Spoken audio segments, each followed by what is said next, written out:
안녕하세요, 멋진 아재입니다.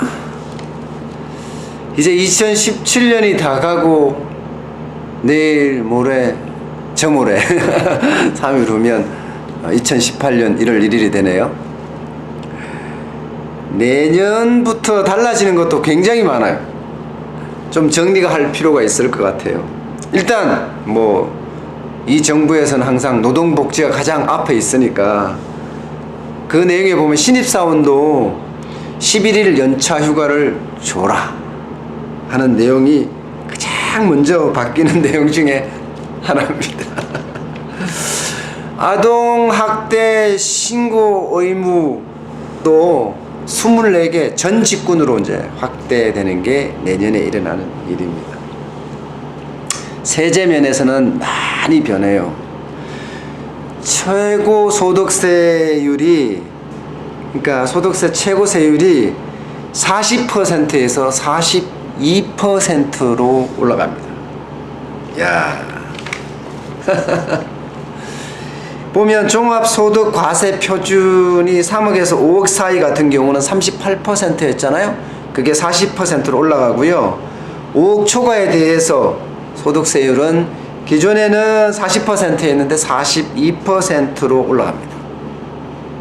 법인세 과표 기준, 과표 최고 과표 구간도 신설된 거 아시죠? 바뀌었어요. 과표 구간이 200억에서 3천억까지는 기존대로 22% 법인세율을 내면 되는데요. 이게 과표 구간이 3천억을 초과하면 25%로 올라갔어요. 법인 기업 하시는 분들은 굉장히 어려워지겠죠. 다행히 법정 최고 금리는 인하가 됩니다. 내년에 연 24%.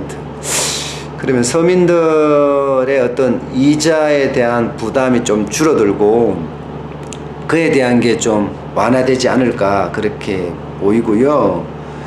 상속 증여세 신고할 때 세액공제를 해주거든요. 이거 축소하기로 했습니다. 기존에 신고할 경우에 7%를 적용하던 것을 5%로 적용하고요. 2019년부터는 3% 그렇게 낮춘대요. 종교인 과세도 내년부터 시작이 됩니다. 야, 산업 쪽은 진짜 너무 변화가 심해요. 일단 최저임금이 16.7% 올라서 시간당 7,530원이 됩니다.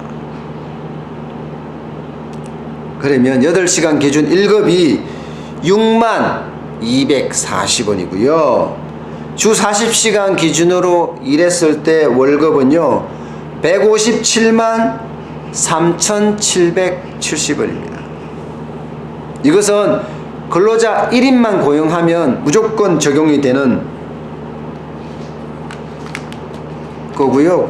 만약에 이것을 위반한 고용주는요 3년 이하의 징역 또는 2천만 원 이하의 벌금을 내야 합니다.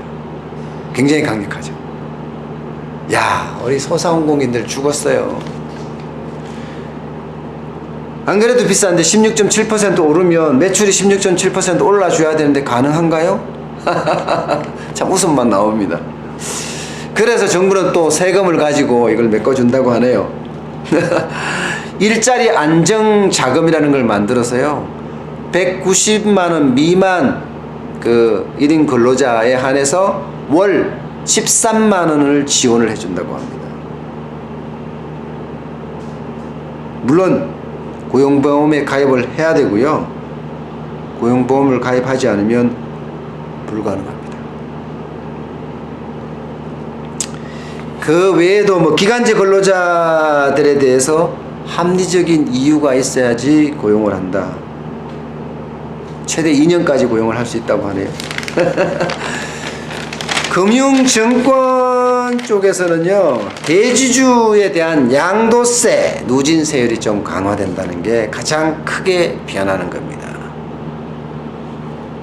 대주주가 보면 그 연말 기준으로 15억 이상이면 대주주가 되고요. 이 대주주의 주식 양도소득세는 과세 표준 3억 원을 초과하면요, 세율이 20%에서 25%로 상향 조정됩니다. 물론 다행인 것은 중소기업은 2019년부터 적용됩니다. 외교 국방입니다. 야, 병장 월급이 40만 5,700원으로 인상된대요. 아, 저 때 병장 월급이 3만 원이었던가? 근데 전 기억이 잘 안 나는데 10,000원이었네서 3만 원 사이였던 것 같아요. 지금 얼마예요? 거의 뭐 10배가 훌쩍 넘게. 이등병 월급이 30만 6,100원이니까 뭐 대단한 거죠. 야, 참 우리 때와 비교하면 참 격세지감을 느낍니다. 예비군 훈련비도 인상되래요. 10,000원 지급했는데 15,000원. 와, 50%. 물론 이제 교통비도 기존에 7,000원 밖에 안 줬는데 이제 그리도 감안해서 교통비도 준다고 하네요. 참 나름 재밌어요.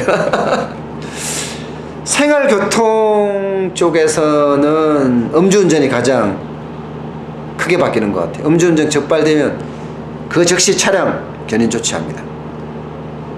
물론 견인하는 비용은 운전자가 부담을 하는 거죠. 음주운전 하지 말아야 된다는 거죠. 그 다음에 교통법규를 상습적으로 위반한 데는 특별관리한대요.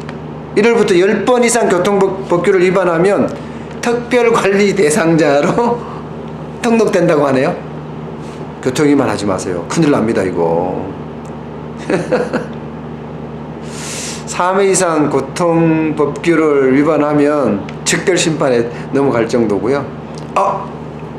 이렇게 재밌는 이야기가 있네요. 미세먼지가 심한 날, 그러니까 나쁨이죠. 나쁨 기준으로 되면 서울의 대중교통이 무료랍니다.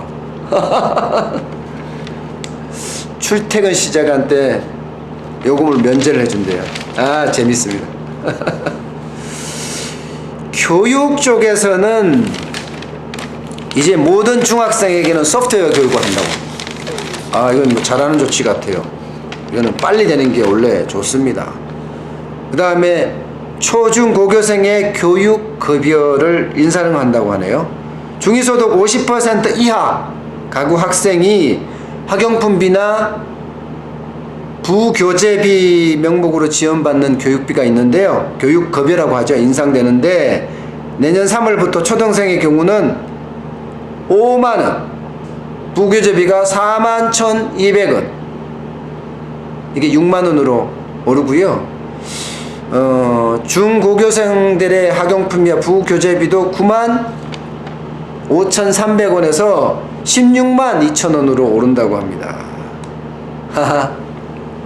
게다가 학교에서 이제 과일 간식도 지원한대요. 1인당 1회 150g 기준으로요. 주 1회 준답니다. 야, 우리 때는 도시락도 못 사간 사람이 천지였는데, 그죠? 요즘 뭐 과일까지 준다고 하니까 뭐 많이 좋아지는 거죠. 뭐. 부동산입니다. 부동산은 다주택자 분양권 전매된 양도세율을 50%까지 올린다고 합니다. 이야, 이거는 좀 센데요. 그렇지만 뭔가 세율을 높인다는 차원에서 보면 이 정부는 지금 세율을 계속 높이고 있잖아요. 특히 이제 부자 증세라는 측면, 또 소득주도의 성장이라는 측면에서 근로자의 주머니에 월급을 많이 넣어준다. 돈을 많이 넣어주면 소비도 할 거고, 소비를 잘하면 기업이 잘 될 거고, 기업이 잘 되면 경기가 잘 된다는 소득주도의 성장 정책의 일환일 수 있습니다.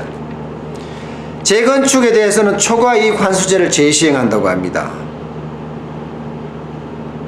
그러니까 재건축 추진으로 실제 발생하면 1인당 평균 3천만 원이 넘으면요, 최대 50%까지 환수된다고 하네요. 재건축하기가 쉽지 않겠네요. 쉽지 않겠어요. 그 다음에 내년부터는 신DTI가 시행되고요.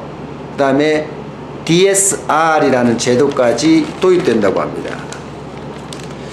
뭐 신DTI는 DTI를 좀 새롭게 한 건데 기존 대출 원금하고요 이자까지 포함해서 산정을 하는 게 신DTI고요.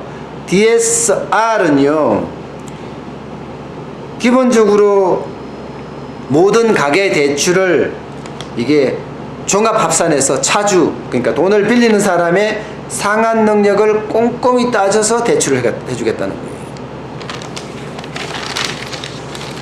아이고 어쨌든 내년에 많이 뭐 달라지는 것이 되게 많네요. 되게 많아. 근데 문제는 전부 다